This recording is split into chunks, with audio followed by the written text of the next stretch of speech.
샬롬. 오늘도 복되고 좋은 날입니다. 오늘은 창세기 45장으로 껑충 뛰어 넘어가야 될 것 같아요. 그 사이에 글들을 쭉 읽었는데 요셉이 이게 총리 대신이 되는 과정, 그런 과정들 이야기, 또 형들과 만나는 이야기들이 쭉 나오는데 우리가 묵상하기에는 좀 그렇고 그냥 이야기니까 한번 읽어보시면 좋을 것 같고요. 45장 4절에서 8절 말씀을 가지고 나누도록 하겠습니다. 요셉이 형들에게 이르되 내게로 가까이 오소서. 그들이 가까이 가니 이르되 나는 당신들의 아우 요셉이니 당신들이 애굽의 판자라. 당신들이 나를 이곳에 팔았다고 해서 근심하지 마소서. 한탄하지 마소서. 하나님이 생명을 구원하시려고 나를 당신들보다 먼저 보내셨나이다. 이 땅에 2년 동안 흉년이 들었으나 아직 5년은 밭갈이도 못하고 추수도 못할지라. 하나님이 큰 구원으로 당신들의 생명을 보존하고 당신들의 후손을 세상에 두시려고 나를 당신들보다 먼저 보내셨나니 그런즉 나를 이리로 보낸 이는 당신들이 아니요 하나님이시라. 하나님이 나를 바로에게 아버지로 삼으시고 그 온 집의 주로 삼으시며 애굽 온 땅의 통치자로 삼으셨나이다. 아멘. 우리가 아는 대로 요셉은 애굽의 총리 대신이 되었습니다. 감옥살이를 억울하게 했지만 그 감옥살이를 통해서 술 맡은 관원장, 떡 굽는 관원장을 만났고 그들을 통해서 애굽 바로의 왕의 꿈도 해몽할 수 있게 되죠. 그래서 그 꿈을 잘 해몽해서 이 애굽의 총리 대신이 되었습니다. 7년 동안 풍년의 기간 동안에 곡식을 잘 저장했다가 7년 흉년이 들었을 때 그것을 조금씩 나눠주면서 이제 애굽은 버텨낼 수 있었던 것이죠. 그러나 이스라엘 땅에는 흉년 기간이 되자 이제 먹을 것이 다 떨어져서 야곱이 그 요셉의 형들에게 이렇게 말하죠. 저 애굽 땅에는 아직도 곡식이 많다고 하는데 돈을 가지고 가서 곡식을 좀 사오도록 해라 해서 형들을 보냅니다. 형들을 보내서 형들은 애굽에 와서 총리 대신이 된 요셉을 알아보지 못하고 물건을 사가고 또 물건을 사가면서 자기 동생이 있다는 것도 알게 되고 그래서 그 다음에 또 물건을 사러 갈 때는 이제 베냐민 동생까지도 데려가게 되고 그러면서 이제 요셉은 여러 가지 이제 일들을 통해서 형들과의 만남을 갖는데 결국은 그 광경을 보면 요셉이 감정을 이기지 못하고 자기가 요셉인 걸 드러내죠. 고백하면서 끌어안고 울면서 이제 한 겁니다. 그때 형들은 자기들이 팔았던 요셉이 저렇게 높은 자리에 올라갔으니 이제 요셉이 우리에게 보복을 하겠구나 하는 걱정이 있었겠죠. 그때 요셉이 그 형들에게 한 말이 오늘 본문입니다. 요셉의 생각 속에서는 이런 생각이 있는 겁니다.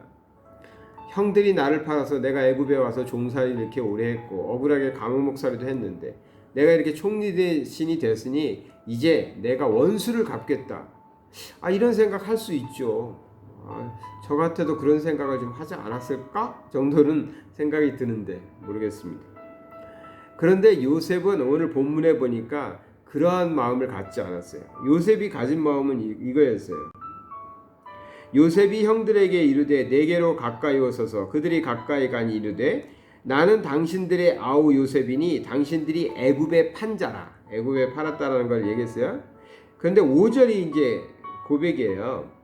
당신들이 나를 이곳에 팔았다고 해서 근심하지 마소서. 한탄하지 마소서. 하나님이 당신들이 팔았다고 해서 걱정하고 있는데 그렇지 않다. 하나님이 생명을 구원하시려고 나를 당신들보다 먼저 이곳에 보낸 것이다. 이렇게 고백하는 거예요. 요셉은 그렇게 구원사적인 입장에서 자기에게 일어난 일들을 보고 있는 것입니다. 우리가 요셉을 예수님의 모형이라고 이렇게 하잖아요. 예수님을 이제 나타내기 위해서 요셉이 있다 이렇게 얘기했잖아요. 은 20에 팔린 것도 그렇고 형들에게 배반당해 가지고 팔려 나가는 것도 그렇고 예수님을 보여주고 있다, 비추고 있다 했잖아요. 그래서 이 요셉의 신앙 안에도 보면 구속사적인 관점이 있어요. 자기에게 일어나는 역사를 구속사적인 관점에서 보는 거죠. 형들이 나를 미워해서 나를 팔은 것, 사실 그거 사실이잖아요. 그런데 그것을 그렇게만 보지 않고 구속사적인, 하나님이 야곱의 가족을 구원하시기 위해서 그 7년 흉년의 기간에 건져내 주시기 위해서 자기를 먼저 애굽에 보내기 위해서, 자기를 먼저 애굽에 보내서 준비케 하시려고 자기를 애굽에 보내셨다, 종살이를 하게 하셨다라고 바라보는 구속사적인 관점에서 역사를 본다는 것이죠. 우리가 살아가면서 우리에게 당하는, 어떨 때는 억울한 일도 있죠. 억울한 일도 있고 분통 터지는 일들도 있어요. 근데 하나님께서는 그러한 일을 통해서도 하나님의 일을 하시고, 그러한 화를 통해서도 또 우리에게 기쁨의 일을 만드시는 것이거든요. 그것이 하나님께서 우리를 지켜내시는 방법이고 우리를 이끌어 가시는 섭리입니다. 우리는 코로나19라는 엄청난 큰 시련 앞에 놓여 있어요. 근데 이 시련을 통해서 어떤 이들은 교회를 나가지 못하니까 믿음을 다 잃어버리는 사람들도 있다고 얘기해요. 근데 저는 가만히 살펴보니까 지금 이 시련을 통해서 스스로 하나님을 찾고 스스로 하나님을 찾고 만나려고 하고 성경을 읽으려고 하는 분들도 꽤 많다라는 것을 알았어요. 그러니까 이 시련은 우리에게 좋지 않은 것이었는데 이 시련을 통해서 어떤 이는 하나님을 멀리하지만 어떤 이는 하나님께 더 가까이 가는 사람들도 있다는 것이죠. 세상의 일들은 다 그렇습니다. 내가 원하지 않아도 우리에게 일어나는 일도 다 많이 있죠. 근데 그것이 꼭 나쁜 일이라고 해서 결과적으로도 나쁜 일만은 아닌 것들도 많아요. 또 어떤 경우에는 나에겐 나쁜 일이지, 내가 종살이하고 감옥 사는 게 뭐가 좋았겠어요. 근데 나에겐 나쁜 일이었는데 그 나쁜 일이 나에겐 나쁜 일이었지만 그 일을 통해서 다른 이들에게는 정말 귀한 일이 되고 중요한 일이 되고 생명을 살리는 일이 되는 경우들도 많이 있다는 것이죠.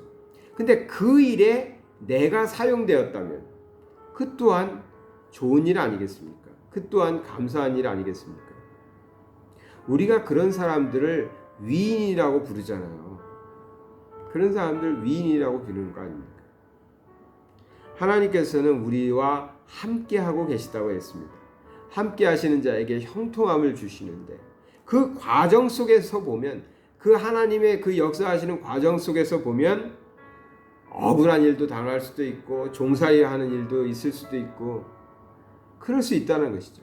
근데 그 일을 통해서 하나님은 하나님의 크신 구속사를 나타내시고 일하신다는 것입니다. 우리는 코타키나바루라는 말레이시아에서 만났습니다. 어떤 이는 이곳이 좋아 보여서 오신 분들도 있고 어떤 이들은 한국에서 밀려 나와서 오신 분들도 있고 여러 가지 사연들이 있겠죠. 그리고 여기가 어떤 분들은 좋았는데 지금은 굉장히 안 좋은 상황에 있을 수도 있고 안 좋다가도 좋아지는 분들도 있을 수 있고 다들 다를 것입니다. 그러나 코로나19 때문에 지금은 다들 많이 힘들어하시고 많은 분들이 한국으로 돌아가 있습니다. 그래도 우리가 어디에 있든 한국으로 돌아가신 분들도 마찬가지예요. 여기 남아있는 사람들도 마찬가지예요. 나에게 이런 환경이 주어지고 이런 일이 주어졌을 때 한번 생각해 보는 것이죠. 하나님께서 이 일을 통해서 나보다 더 많은 사람들을, 더 많은 이들에게 하나님의 은혜를, 하나님의 구원을 나타내시고자, 이루시고자 나에게 이러한 어려움과 시련을 주신 것은 아닐까. 그 귀한 일에 내가 지금 사용되는 것은 아닐까. 중요한 건 뭐겠어요? 요셉이 고생하고 종살이 하다가 감옥에서 늙어 죽었다 하면 성경에 기록이 됐겠습니까? 하나님은 역사하신다는 걸 믿는 거죠. 끝까지 하나님이 함께 하시는 자는 형통하게 될 것이고, 지금은 내가 종살이 하는 것 같고 감옥살이 하는 것 같지만 총리 대신이 되어서, 요셉이 총리 대신이 되지 않았다면 야곱의 그 많은 식솔들을 다 건져내 줄 수가 없는 거예요. 7년 대흉년 동안에. 이제 다음에 보겠지만 출애굽기에 보면은 장정만 60만 명, 대략 학자들이 계산하기에는 300만 명 이상의 사람들이 출애굽을 합니다. 이스라엘 사람들이요. 그러니까 요셉 때에 그 흉년 기간에 애굽으로 이주해 온 사람들이 그렇게 큰 민족을 이룰 수 있게 했던 것은 요셉이 먼저 와서 종살이하고 거기서 감옥살이 하면서 총리 대신이 되고, 총리 대신이 되어서 그 7년 흉년 기간을 피할 수 있게 돼서 이스라엘 사람들이, 야곱의 식솔들이 이렇게 애굽으로 이주해 와서 살 수 있었기 때문에 가능했던 것입니다. 이것이 하나님의 구원사를 보여주는 거거든요. 여기서는 사람들이 요셉을 통해서 그 흉년을 피해서 애굽으로 피난 오고, 그래서 또 그 민족이 유지될 수 있게 되는 것, 그런 것을 보여주면서 예수님이 인류를 구원하시는 것을 또 묘사하고 있죠. 그런 것처럼 개인에게는 힘든 일이고 어렵고 원통한 일일 수도 있지만 하나님의 계획하심 속에서 다른 이들을 건져내는 데 쓰임받는다는 것이, 우리의 그런 삶이 있다라면 참으로 감사하게 받아들여야 되지 않을까요? 이 어려운 시기지만 하나님께서 우리에게 주시는 뜻을 깨닫고 언제나 하나님이 함께 하시는 자는 결국 형통하게 될 것이니까 그 믿음 잃지 말고, 좀 내가 지금 오늘 살아가는 것이 힘들다 할지라도 잘 견뎌내시면서 감사하시면서 승리하시는 저와 여러분 되시길 바랍니다. 사랑의 하나님 아버지, 감사드립니다. 요셉은 얼마나 억울하고 원통했을까요? 자기의 형들에게 팔려서 애국까지 종살이를 하고 또 억울하게 감옥살이도 했는데, 그가 다시 오랜 시간 흘러서 형들을 만났을 때에는 감정을 이기지 못하고 울면서 자기 형들을 껴안고 형들을 위로해 주면서 이곳에 나를 보낸 것은 당신들이 아니라 하나님이라고, 우리를 구원하기 위해서 하나님이 나를 먼저 보냈다라고 고백하는 모습을 보면서 정말 나도 그럴 수 있을까? 나도 그렇게까지 원수 같은 사람들을 사랑하고 또 껴안아 줄 수 있을까 생각해 봅니다. 아버지 하나님, 우리가 어려운 일도 있고 힘든 일도 당하지만 하나님께서 허락하셔서 일어나는 일들이라면 이 일을 통해서 하나님의 뜻이 이루어지고 또 다른 이들에게 구원이 전해지는 그런 복된 삶 되게 하여 주시옵소서. 하나님만 함께 하신다면 우리가 형통케 되는 복을 받을 줄 믿습니다. 오늘의 어려움보다는 하나님과 함께하는 자의 기쁨을 누리며 살게 하여 주시옵소서. 예수 그리스도의 이름 받들어 기도드리나이다. 아멘.